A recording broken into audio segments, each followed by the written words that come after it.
নমস্কাৰ শিশুৰ বুকুত ঘৰঘৰণি শব্দ উশাহ নিশাহ চুটি তেনেহলে সাৱধান ই বুকুত ইনফেকশন হোৱাৰ লক্ষণ ইয়াৰ মূল পাঁচটা কাৰণ হৈছে সাধাৰণ পানী লগাৰ পৰা বীজাণু বুকুলৈ নামি আহে ধূলি ধোঁৱা চুলাৰ ধোঁৱা মস্কিটো কল সিগাৰেট আৰু ডাইৰেক্ট ফেন যদি দিয়া হয় খুৱাই যদি বটলেৰে গাখীৰ খুৱা হয় তেনেহলে সেই গাখীৰ হাঁওফাওলৈ যায় পানী লগা মানুহে চুমা খালে তেওঁলোকৰ কাহৰ পৰা আৰু তেওঁলোকে যদি কোলাত লয় সেই বীজাণু কেঁচুৱালৈ যায় 6 মাহলৈ মাতৃদুগ্ধ নোখোৱা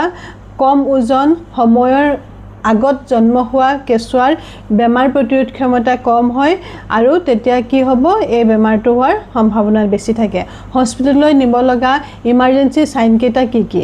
উশাহ লওঁতে বুকুখন তললৈ সোমাই যায় 1 মিনিটত 60 বাৰতকৈ বেছি উশাহ লয় আৰু গাখীৰ খাব নোৱাৰে আৰু বমি কৰে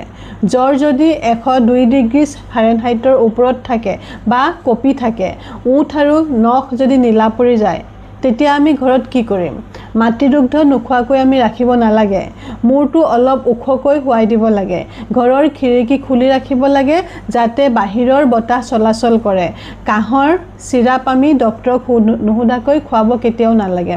মূল কথা পানী লগা কাহ 3 দিনত ভাল নহলে ডক্টৰক দেখুৱাব লাগে এইটো এটা এৱাৰনেছ প্ৰগ্ৰাম মই মোৰ আইচিএনৰ কমিউনিটি হেলথ জ্ঞান আৰু নিজৰ অভিজ্ঞতাৰ পৰা শিশুসকলক জটিল অৱস্থাৰ পৰা কেনেকৈ বচাব পাৰো তাৰ এটা ক্ষুদ্ৰ প্ৰয়াস এইটো প্ৰতিগৰাকী মাকৰ ওচৰলৈ নিয়াটো আপোনাৰ দায়িত্ব গতিকে শেয়াৰ কৰক আপোনাৰ এটা শেয়াৰে এটা শিশুক ৰক্ষা কৰিব আৰু লগতে মাকৰ মুখত হাঁহি বিৰিঙাব ধন্যবাদ